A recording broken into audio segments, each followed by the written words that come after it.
This week on Worldview, does External Affairs Minister Jaishankar's travel to Islamabad for the Shanghai Cooperation Organization and his meetings with the Pakistani Prime Minister and the Foreign Minister make for an icebreaker between the two countries who currently have no trade or travel links or bilateral political contact? What do both sides really need to do to restore relations to even just 5 years ago?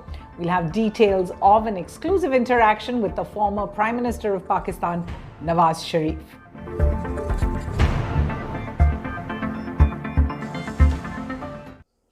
Hello and welcome to Worldview at the Hindu with me, Suhasini. Haidar. Now, I'm back from that hectic visit to Pakistan where Mr. Jaishankar traveled to address the SCO meeting of the heads of government. So we're going to look at that, although I know that the big news has been coming out of Canada and the US investigations, and we're going to try and deal with that issue at Worldview soon. But first, Dr. Jaishankar's visit to Pakistan was one of many firsts. It was the first visit by any Indian minister since 2016, when Home Minister Rajnath Singh had attended a SAARC meeting there. It's the first visit by an Indian foreign minister since 2015, when External Affairs Minister Sushma Swaraj attended the Heart of Asia conference. And it is Mr. Jaishankar's first visit since December 2015, when External Affairs Minister Sushma Swaraj and Prime Minister Modi visited. So it's a kind of decadal high in ties, really. So what happened at the SCO itself? Remember, the SCO meeting was not at the highest level. It was the heads of government level of the 10 SCO countries. And you know, those are Russia, China, 4 Central Asian states, which are Kazakhstan, Kyrgyzstan, Tajikistan, Uzbekistan. And then there's Iran, Belarus, Pakistan, and India. Now, that meeting itself saw the signing of 8 MOUs, mainly on economic cooperation in the region, as well as passing the budget ahead of the next SCO summit, and that's going to be in China in 2025, quite important. More importantly, India and Pakistan stayed away from the finger-pointing of previous meetings, in stark contrast to former Foreign Minister of Pakistan, Bilawal Bhutto Zardari, who traveled to Goa for the SCO Foreign Ministers meeting last year. There was no oblique reference to Jammu and Kashmir or the Kashmir dispute by the Pakistani Prime Minister. For his part, External Affairs Minister Jaishankar spoke about India's concerns on terrorism, but he used only SCO Charter language, that terrorism, separatism, and extremism are the 3 evils the region is grappling with. Jaishankar did make a reference to China's Belt and Road initiatives and India's objections to it passing through the disputed territory of Pakistan-occupied Kashmir, saying that territorial sovereignty must be respected.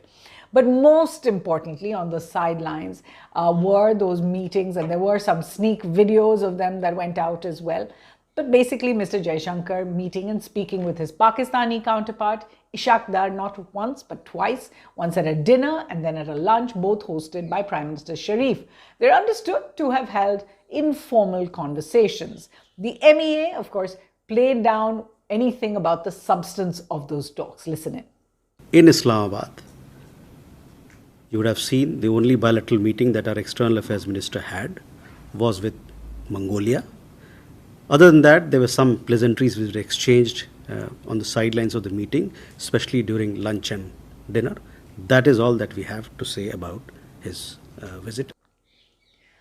Even so, perhaps the clearest signal of some softening came not from the official but from the non-official side, as former Prime Minister Nawaz Sharif, who is the older brother of Prime Minister Shehbaz Sharif and the father of the Pakistan Punjab Chief Minister Maryam Sharif, he sat down with Indian journalists to talk about his vision for a better state of bilateral relations. Now, you can see exactly what he said in The Hindu at the link below, but here are the highlights. To begin with, Mr. Sharif said that India and Pakistan must bury the past, look to future cooperation in trade, energy, battling climate change, but he declined to respond on the more contentious issues of the past, like terrorism for India and Kashmir, which is an issue for Pakistan.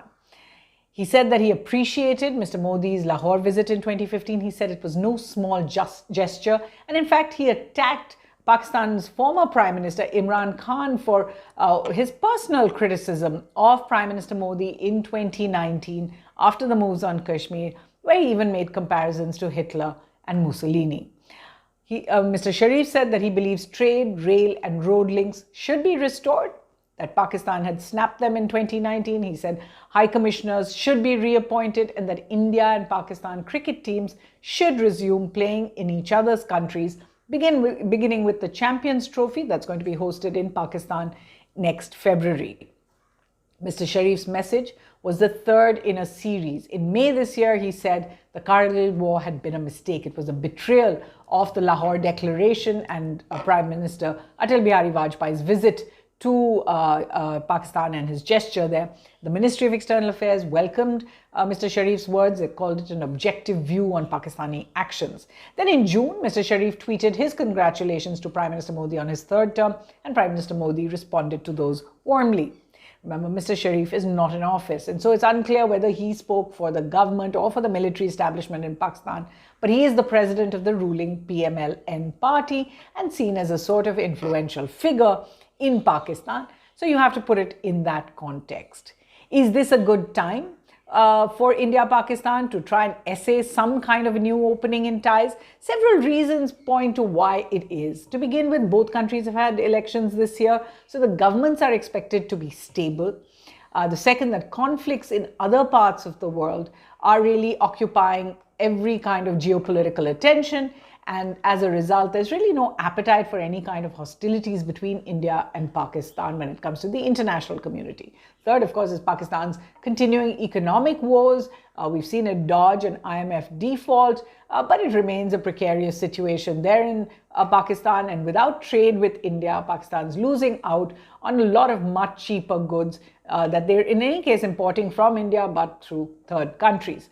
The fourth is these allegations against India from the US, from Canada, from Qatar, and of course Pakistan and Kulbhushan Jadhav as well, that sort of point fingers at India's intelligence operations, national security operations, the killings of activists in other countries.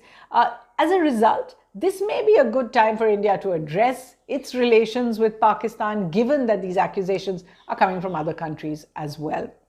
And finally, so what's Worldview's take? Given the kind of turmoil we've seen in South Asia in the last couple of years, and of course we've spoken about those at Worldview, particularly what happened most recently in Bangladesh, it may be time for India to consider a new tack when it comes to the region, to reviving the regional cooperation under the SAARC umbrella, which will require an opening with Pakistan as well. So what's Worldview's take? Jaishankar's visit to Pakistan, while purely for multilateral purposes, signals a possible opening for engagement. To begin with, if India can send a minister to Pakistan for one regional cooperation meeting like the SCO, then why not send a minister for another like the SAARC? The two countries have much too much bad blood between them for any real optimism for the future, but visits like this one can build the atmosphere for the potential restoration of ties. In the present tough, remember, even the absence of negativity at a meeting like this one is positive. Let's get you some Worldview reading recommendations now. There's a new book out. I haven't read it yet, but tell me what you think. Poles Apart, The Military and Democracy in India and Pakistan by Aditya Sondhi. I'm going to try and read that. Anger Management, The Troubled Diplomatic Relationship Between India and Pakistan. That's by Ajay Bisaria. And to be honest, all the next few books are by diplomats, former high commissioners to India or Pakistan. India's Pakistan Conundrum, Managing a Complex Relationship. It's a great book by former High Commissioner Sharat Sabharwal.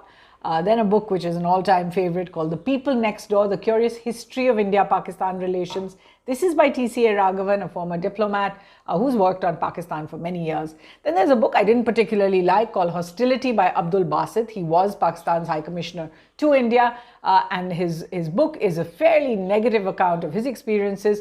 A book on, in similar vein, but also very interesting and must be read to see what the times have brought for diplomats. It's called An Indian Woman in Islamabad, 1997 to 2000, by Ambassador Ruchi Ghanshyam. But what must also be remembered is this book is important because it shows you what happened during the Kandahar hijacking and that crisis.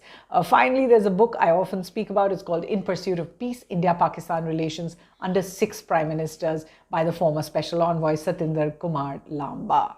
I hope you do enjoy reading all of these and join us again here on Worldview. From the team, thanks for watching.